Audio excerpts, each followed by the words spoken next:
కొండా సురేఖ గారు. అధ్యక్ష, ఈరోజు ఈ శాసనసభకు 3వ తెలంగాణ శాసనసభకు ఏకగ్రీవంగా మీరు స్పీకర్గా ఎన్నికైన సందర్భంగా ముందుగా మీకు శుభాకాంక్షలు తెలియజేస్తా ఉన్నాను.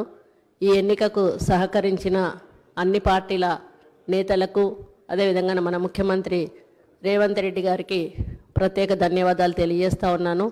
ఈ ఎన్నిక ద్వారా కాంగ్రెస్ పార్టీ మళ్ళీ ఒకసారి దళిత పక్షపాతి అని నిరూపించుకున్నది. నేను దాదాపుగా ఇది 5వసారి శాసనసభకు ఎన్నిక కావడం. ఆ రోజు యనమల రామకృష్ణుడి దగ్గర నుంచి మొదలు పెడితే కిరణ్ కుమార్ రెడ్డి గారు, సురేష్ రెడ్డి గారు, మత్సూదనాచారి గారు, ఆ తర్వాత మీ ఆధ్వర్యంలో ఈ సభలోకి అడుగు పెట్టడం జరిగింది. ఈ సభ యొక్క పవిత్రత గురించి అందరూ కూడా చెప్పడం జరిగింది. ఎన్ని ఒకరి మధ్యలో ఒకరు ద్వేషాలు ఉన్నా ఈ సభలోకి వచ్చిన తర్వాత అందరం కూడా ప్రజల కోసం, ప్రజల సమస్యల కోసమే మాట్లాడాల్సింది. ఈ సభలో ఎన్ని వాదోపవాదాలు జరిగినా, ఎన్ని దూషణలు చేసుకున్నా కూడా ఈ సభ తలుపు దాటంగానే అందరూ కూడా శాసనసభలో ఒక స్నేహిత భావంతో ముందుకెళ్తారు. మరి ఈ శాసనసభ యొక్క పవిత్రత గురించి ఒక చిన్న ఉదాహరణ చెప్తాను అధ్యక్ష.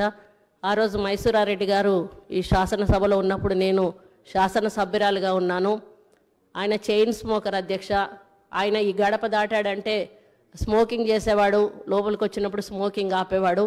మేము మహిళా శాసనసభ్యురాలందరికీ కూడా ఆ రోజు నేదులమల్లి జనార్దన్ రెడ్డి గారి భార్య రాజలక్ష్మి గారు తినడానికి ఏమైనా తెచ్చేవాళ్ళు.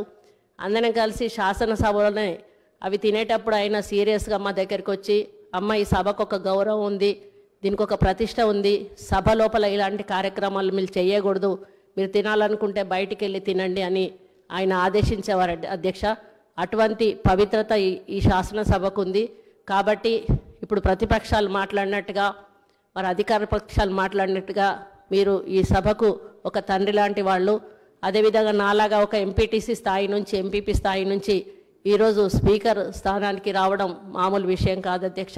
మీరు మీ బాధ్యతలను అందరూ కోరినట్టుగా నిష్పక్షపాతంగా నిర్వహించి ఈ శాసనసభకు ఒక హుందాతనాన్ని ఇస్తారని ఆశిస్తూ ఉన్నాను అధ్యక్ష.